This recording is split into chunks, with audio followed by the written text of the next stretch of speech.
सहारा enterprises तुमच्या स्वप्नातली गाडी आता कमी किमतीत. इचलकरंजी शहरालगत असलेल्या कबनूर चंदूर रोडवर कोन्नूर पार्कमधल्या सहारा एंटरप्राइजेस इथं पश्चिम महाराष्ट्रातली विविध बँका आणि फायनान्स कंपन्यांनी जप्त केलेल्या जुन्या दुचाकी आणि चारचाकी गाड्यांची विक्री केली जाते. शोरूम किमतीपेक्षा 25 ते 50% कमी दरात, उत्तम स्थितीत आणि संपूर्ण कागदपत्रांसह त्वरित डिलिव्हरी.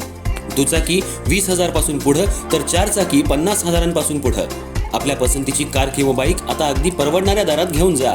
विश्वास, पारदर्शक व्यवहार आणि उत्तम सेवा हेच आमचं वैशिष्ट्य.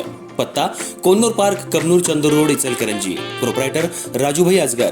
संपर्क 8055810910 आणि 9860785786. सहारा एंटरप्राइजेस, दर्जा, विश्वास आणि बचत यांचं परिपूर्ण ठिकाण.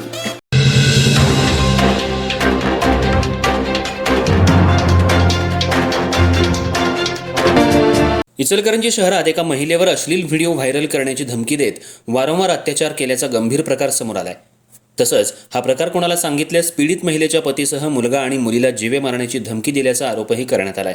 या प्रकरणी पीडित महिलेनं दिलेल्या तक्रारीवरून राहुल मोरे याच्या विरोधात शिवाजीनगर पोलीस ठाण्यात गुन्हा दाखल करण्यात आलाय. पीडित महिलेच्या तक्रारीनुसार आरोपीनं तिच्या असहाय्य परिस्थितीचा गैरफायदा घेत तिच्यावर जबरदस्ती केल्याचा आरोप आहे. तसंच तिचे अश्लील व्हिडिओ तयार करून ते व्हायरल करण्याची धमकी देत तिच्यावर वारंवार अत्याचार केल्याचं तक्रारीत नमूद करण्यात आलंय. हा प्रकार कोणाला सांगितल्यास पती, मुलगा आणि मुलीला जीवे मारण्याची धमकी आरोपीनं दिल्याचा आरोपही महिलेनं केलाय.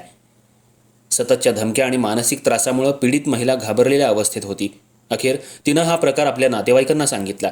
नातेवाईकांनी तिला धीर देत शिवाजीनगर पोलीस ठाण्यात नेलं. त्यानंतर महिलेनं दिलेल्या तक्रारीवरून पोलिसांनी राहुल मोरे याच्या विरोधात गुन्हा दाखल केलाय. दरम्यान या घटनेमुळे इचलकरंजी शहरात खळबळ उडाली आहे.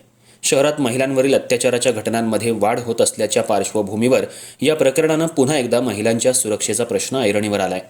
या प्रकरणाचा पुढील तपास शिवाजीनगर पोलीस करत असून तक्रारीतील आरोपांची सत्यता तपासण्यासाठी पोलिसांकडून तपास सुरू आहे. आरोपी विरोधात कायदेशीर कारवाईची प्रक्रिया सुरू असून या प्रकरणात पुढे आणखी काय माहिती समोर येते याकडे लक्ष लागलंय.